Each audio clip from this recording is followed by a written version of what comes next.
"We didn't order for your kids," my mom said, sliding them napkins while my sister's daughters unwrapped their $65 pasta and dessert boxes at the family reunion. Her husband added, "Be grateful they were invited."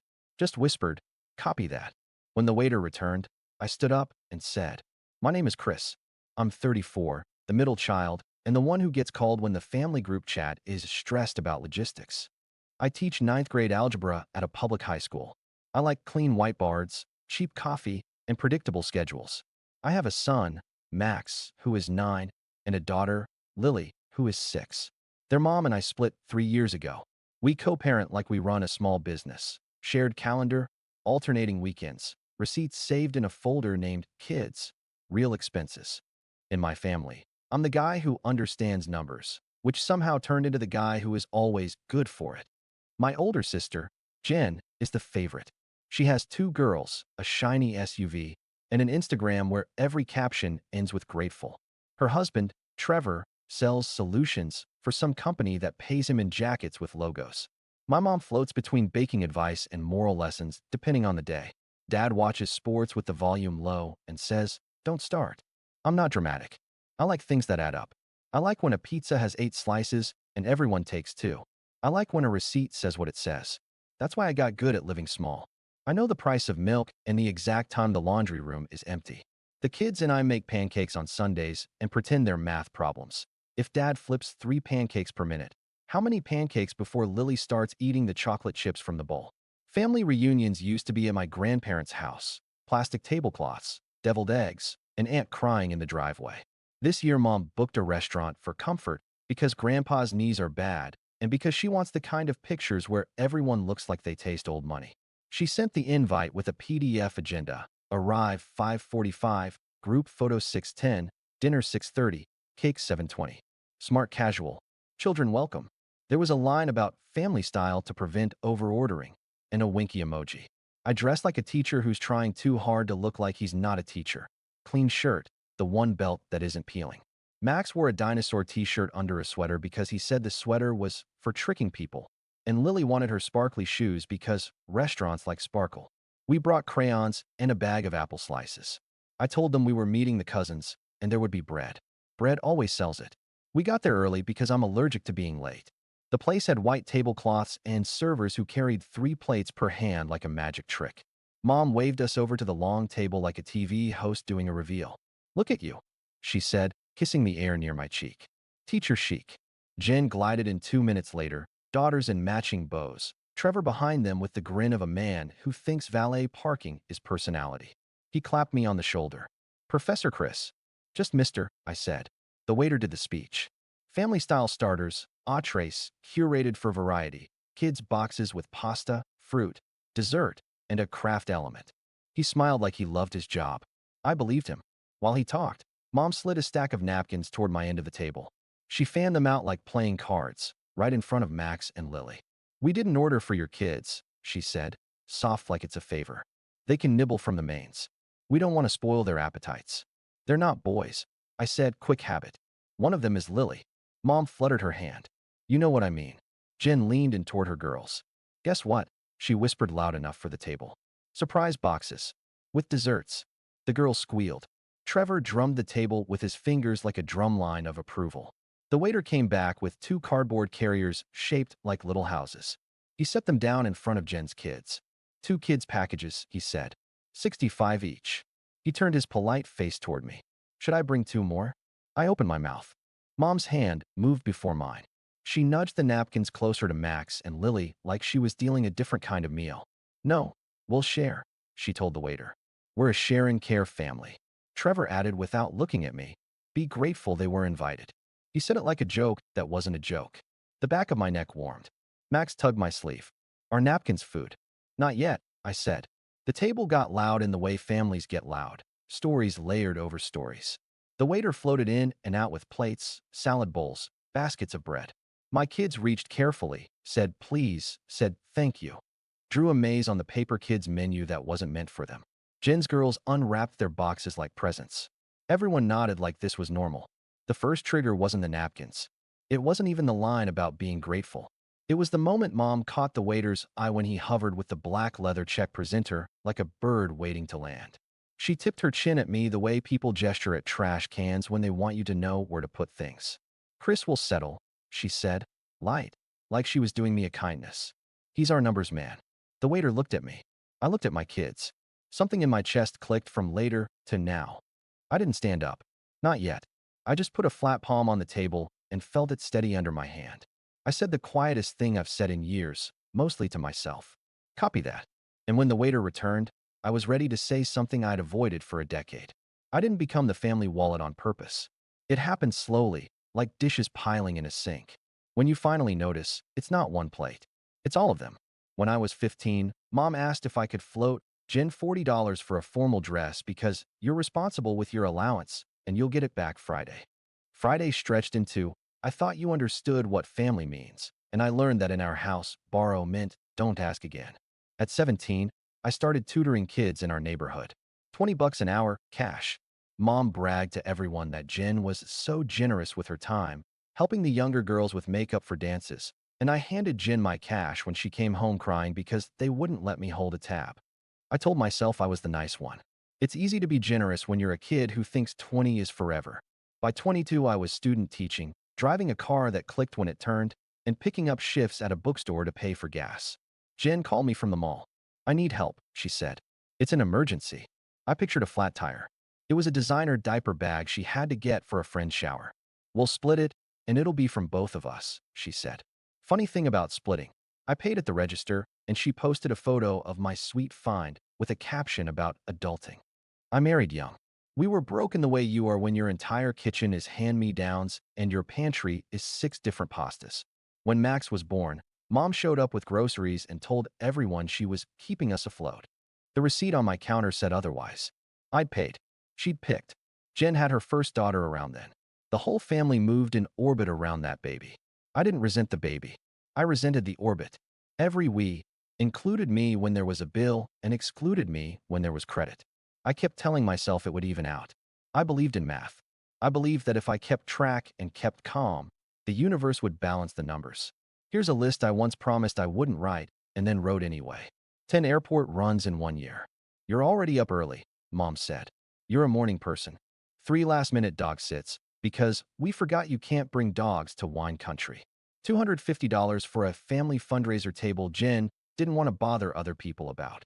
$480 over a summer for camp snacks when camp turned out to be their backyard and snacks turned out to be organic pouches with adjectives that sound like personality traits. $90 here, $60 there, $35 because it's tacky to ask a server to split, and I'm so good with calculating tip. The asks got smarter, less obvious, less traceable. Can you just grab it? You're already at the store. You like doing this stuff. I became the person who likes to cover things. The divorce didn't help. It made me a softer target. People see a single dad and assume he's collecting handouts or that he owes gratitude for being included. I talk less at gatherings. I kept Max and Lily close. I cut coupons from an app and made extra rice and called it Crispy Rice Night, so it sounded like a choice. Numbers still held me up. I could open my bank app and see that I wasn't crazy. I could scroll through charges and name every dollar. Then there was Trevor. He arrived in the family like a seminar about value. He uses words like leverage and asset and cost center.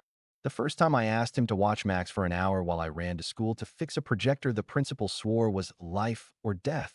He said yes, and then texted me the next day. No stress either way. Shoot me $40 when you can. I thought it was a joke. It wasn't. He sent a Venmo request with a handshake emoji. The note said, time is value. Mom defended him. He's just organized, she said. You could learn a thing or two. It takes guts to ask for what you're worth. It also takes guts to be family without invoices, I said. She sighed like I was the slow student. You're always so literal. I teach equations. Being literal is my job. When Mom announced the reunion dinner, I watched the words she chose. Adults $70, kids $65. But let's not get fussy. Family style makes it simpler. She added, we'll do boxes for the girls because they're picky. And then, almost as an afterthought, Chris, bring crayons for your two. I asked if I should order boxes for Max and Lily. Let's see how they do with the mains, she wrote. We don't want extra charges. A week before the dinner, Trevor sent me a friendly reminder request for $18.72 labeled apps from last time. Your share. Last time was a barbecue at my parents' place where the apps were chips and salsa from a bulk store purchased by me. I didn't pay. I also didn't fight. I told myself I'd make the line at the restaurant, calmly, like a person reviewing a proof. No yelling, no lecture, no math lesson, just a simple sentence. Meanwhile, the small humiliations kept their drip. Max asked why his cousins have restaurant boxes sometimes, and he doesn't. I said, we do family style. And he said, is family style when you don't get your own? Lily asked if napkins are just very flat bread. I laughed because if I didn't laugh, I'd throw. The day of the reunion, I packed the kids' bag like a field medic. Apples, crayons, stickers, the emergency granola bar that tastes like sawdust but saves a meltdown. I dressed us like we were trying to disappear in a nice place. I told myself, again, one sentence. You can say one sentence. We walked in. Napkins slid. Be grateful. Boxes unwrapped. The waiter's eyes flicked to me for direction like I was the sane adult in a play about people pretending money was feelings. And Mom said it. Chris will settle. My hands didn't shake. My voice didn't rise. The math finally balanced in my head. Years of small bills against one small boundary. I waited for the waiter to come back, and I decided to put the check where it belongs. The room didn't change noise. It changed pressure. You could feel everyone's attention lean without their eyes moving. When the waiter returned with that black folder tucked under his arm, I stood up so he could hear me cleanly. Not dramatic. Just enough to not be another whisper at the table. Can you split the bill by who got served? I asked. He blinked, then nodded like a man who has been waiting his whole shift for someone to say a normal sentence. Mom laughed in that bright way people laugh when they need witnesses. Oh, Christopher, it's one bill. We always do one bill. Aunt Karen chimed in. We trust you. You're the math teacher. Trevor leaned back, arm over the chair like a king in a discount painting. Buddy, don't be that guy. I pointed gently with an open hand toward the kids. 2 kids' boxes were served at that end. I said. Max and Lily weren't served those. We shared the mains. We'll pay for what we ate. Jen's smile thinned. Chris, this is tacky. It's accurate, I said. Mom's mouth made a small O like a fish discovering glass. This family doesn't nickel and dime. This family has been nickel and diming me for a long time, I said. Calm. Each word a small block you could stack. I'm done with that. The waiter hovered like a careful bird. I can itemize, he said. No problem. Don't you dare, Mom told him, cheerful poison. We're together. Please do, I told him. By what was actually served. He looked between us the way a person looks at 2 roads and chooses the one with streetlights. Yes, sir, he said to me and disappeared. A quiet folded over the table like a perfectly ironed napkin. Jen whispered to Trevor, not that quietly. He's making a scene over pasta. Trevor, still leaning, gave me the smirk he saves for teachable moments. Look, man, last month we washed your kids so you could run your emergency to school. Did I send a Venmo? Sure, but it's all family. It evens out. You sent an invoice for watching your nieces and nephew, I said. You also ate my Doritos and took my last Gatorade. A few cousins laughed into their water. Mom tried to pivot. Chris, be grateful you were invited. There it was. The line. I looked at her, then at Max and Lily, who were both coloring a cat that looked like a potato. Stop saying that to me. I said, I'm your son, not a guest. The waiter returned with 3 black folders. One in front of my parents, one in front of Jen and Trevor, one in front of me. He set them down with the care of a surgeon. I split based on the items I saw delivered, he said. 2 kids' boxes went here. He tapped near Jen's elbow. Everything else is grouped accordingly. I can adjust if needed. Jen opened her folder like it might explode. This is, she started. 198? For pasta and, Trevor, why does it say 65 twice? Trevor squinted like numbers were an offense. Kids' packages, he said. It says so right there. Mom opened hers. 224. She stared at the sheet like it had insulted her. We hardly ate. Dad coughed into his napkin and looked at me like I was an umpire. I opened mine. 39 before tip. 2 sodas, a plate the kids actually ate, and a side of vegetables they ignored. I slid my card in and closed the folder. Mom's voice sharpened. Put that away. No, I said. You're embarrassing yourself, she said. I'm not embarrassed, I said. I'm correcting bad math. Aunt Karen tried to lighten it. It's just dinner, honey. It's not, I said. It's a pattern. Jen's cheeks went bright. You're punishing my kids. My kids were given napkins, I said. They're fine. Trevor leaned forward, elbows on the table, the we're having a man talk pose. This is petty. This isn't about revenge, I said, steady. This is about closure. I'm done being the person you assume will pay because I know what 8 times 15% is. The waiter took my card with a small nod like two people sharing a joke no one else gets. He moved to Jen. She slid her card in with a shaky inhale. Trevor added his with the flourish of someone who thought the flourish counted as money. Mom didn't move. Your father and I, she started. We'll pay for what you ate, I said. Like everyone. She stared at me. I didn't look away. I love my mother. I also love my kids. Loving both at the same time just means saying no to one of them sometimes. When the waiter left, Max whispered, "Did we do something wrong?" "No, buddy," I said. "We're doing something right." No one wanted cake anymore. The group photo slot at 6:10 ghosted past us. People gathered coats like shields. The cousins kept their eyes on their shoes. Jen said, "Wow," like a prayer that didn't reach heaven. I signed my slip, tipped the waiter like a person who has watched people carry more than plates, and stood. "From now on," I said to the table, "I pay for what I order and who I bring." That's it. Mom opened her mouth, closed it, then turned to look for a camera that wasn't there. I helped Max and Lily into their jackets. We walked out into the kind of evening that smells like someone else's dessert. My phone buzzed in my pocket like a trapped bee. I didn't look. Outside, the air felt like math done cleanly. The car hadn't left the parking lot before my phone lit up like a slot machine. "Jen, you humiliated me." "Mom, call me." "Trevor, not cool, man. We're not your ATM." "Aunt Karen, sweetheart, I think you overreacted, but we love you." I put the phone face down in the cup holder. "Chocolate or vanilla?" I asked. "Chocolate," both kids said. We got milkshakes at the drive-thru with the big neon ice cream cone. I told the kids we were celebrating surviving the fancy restaurant. They clinked paper cups and declared it an official holiday. At home, after showers and pajamas and one more page twice, I sat on the couch and opened the family group chat. The messages stacked. "Mom, I don't know who you think you are." "Mom again, I have done everything for you." "Jen, as a mother, I can't believe you'd make dinner about money." "Trevor, a Venmo request for $22.40 labeled bread plus shared apps." I typed, deleted. Then I wrote one clear message. "New policy for me. No group bills. No, we'll settle later. No babysitting invoices. I'll pay for what I order and who I bring. If it's a real emergency, call me. If it's not, budget." I put the phone down. It buzzed so much it migrated across the table like a little bug. I flipped it into Do Not Disturb and wrote a sticky note in block letters. "You're allowed to be done." I stuck it to my laptop because yes, I'm corny, and also because that's how I remember things. Morning. The kids ate cereal with heroic amounts of banana. I checked my email. One from Trevor with the subject line, "Friendly reminder," attaching an Excel sheet labeled Running Totals. I didn't open it. I archived it. I took the kids to school and daycare, waved at the crossing guard, and felt something in my chest that felt like the aftertaste of saying the right thing. At 10:12, Mom called.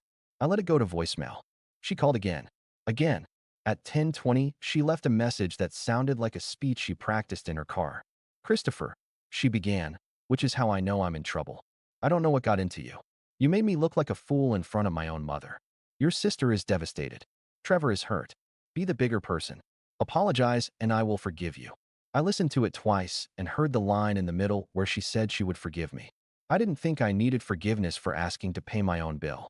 At lunch, I microwaved leftover chili in the math department lounge and told myself not to check my phone. I checked it.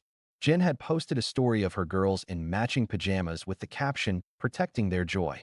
Trevor posted a boomerang of a wallet snapping shut with the text, "Boundaries go both ways." I muted them both. There was a small pleasure in pressing mute. It felt like turning down a radio that's only static. After school, I graded quizzes at my kitchen table. Lily made a fort out of couch cushions. Max asked if decimals are just tiny fractions that got squished. I told him yes, and we high-fived. The doorbell rang. Mom, holding a tin of cookies like a peace treaty. I didn't invite her up. We talked in the entryway with the draft from outside tickling my ankles. "Let's reset," she said. "Family movie night Saturday. I'll make lasagna." "No thanks," I said. Her eyes flashed. "Don't be ridiculous." "I'm not," I said. "I'm choosing." She tried the memory card. "Do you remember who paid for your braces? Who drove you to tutoring? You act like we never did anything for you." "You were my parents," I said. "That wasn't a loan. And none of that means I owe you for the rest of my life." She lowered her voice. "Your sister has a lot on her plate." "So do I," I said. "2 kids. 1 salary." I teach, Mom. Not crypto. She lifted the tin. Cookies. Take them to Jen's, I said. She likes being grateful. Her mouth tightened. Be grateful you were invited, she said, out of habit. Stop saying that, I said. I'm your son. She left the cookies on the floor by my door like a package no one wanted to sign for. I left them there until the kids went to bed and then put them in the freezer because I'm not above eating rage cookies later. The week tried me in small ways. Aunt Karen texted, your uncle can't get his iPad to work. Can you swing by? We'll feed you lasagna. I said, I charge $90 per hour for house calls, with a smiley, then followed with, just kidding. No, sorry. It felt good to be unserious and serious at the same time. Jen emailed me an invoice, an actual PDF, titled Babysitting Balance, Family Rate, for $160. There were line items that were not real.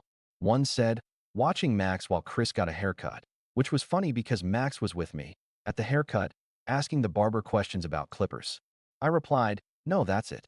Just no. The quiet parts of my day got louder. I made a new sub-account titled Kids Only. I moved $100 on payday. Not much. Enough to feel like I was choosing my own invoice. I booked the kids into a Saturday community center day camp for the weekends I used to rely on help. It was $35 each, and they came home smelling like gym mats and pride. Max learned to play foosball. Lily learned that whistles are very loud. Mom texted pictures of lasagna from movie night like the food itself would lure us. We missed you, she wrote. It's not the same without your giant bowls. I stared at the photo and thought of my grandmother's mixing bowls that she gave me last year. They've lived at Mom's house since because she said she'd keep them safe. I texted back, please send Grandma's bowls home with me next time you're by. She sent a thumbs up. No words. On Thursday, Grandpa called. He's quiet, but he doesn't pretend. You okay? He asked. I am, I said. Good, he said. Your grandmother says you were right. About what? About the waiter, he said. I laughed. Friday after school, I asked the kids what they wanted for dinner. Breakfast, Lily said. We made pancakes for dinner, measured flour like a lab experiment, and did fractions with measuring cups. Max poured the batter in the shape of the number 8 and yelled, infinite pancakes. We ate at the table with the good napkins I bought on sale years ago, the ones we use when we feel fancy. No one sent me a bill for using them. The family chat slowed to a simmer and then to a weird, polite quiet. People asked if I was coming to things for the first time, like I had a choice. I said no a lot. I said yes to things that didn't require a wallet. I walked the kids to the park on Sunday mornings instead of driving across town for brunch where the kids' menu is $14 for a dry waffle and a sticker.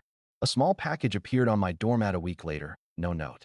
Inside, wrapped in crinkled tissue paper that smelled like Mom's spice cabinet, were my grandmother's bowls. I washed them and made popcorn in them that night. The kids said the bowls were too big for popcorn, which means they were perfect. Not everything was easy. Jen sent me a midnight text one night. Are we good? The kind of text that isn't a question, it's a trap. I typed, pay your bills. Don't send me invoices for being an uncle. Don't expect napkins to be meals for my kids. I deleted it. I typed, we can be if you stop expecting me to be your budget. I sent that one. She responded with a single word, wow. I let it float there. The next morning, I took the kids to school and thought about how weird it is that the world doesn't blow up when you set one boundary. I'd been bracing for a storm. Turns out the storm was mostly a group chat and some awkward silence at a table we don't own. Saturday, we went to the library. Max checked out a book about bugs. Lily checked out a book about a bunny that learns to say no. At bedtime, Lily asked, is no a mean word? It's a true word, I said. It makes room for the yes you want. She nodded like that was dessert.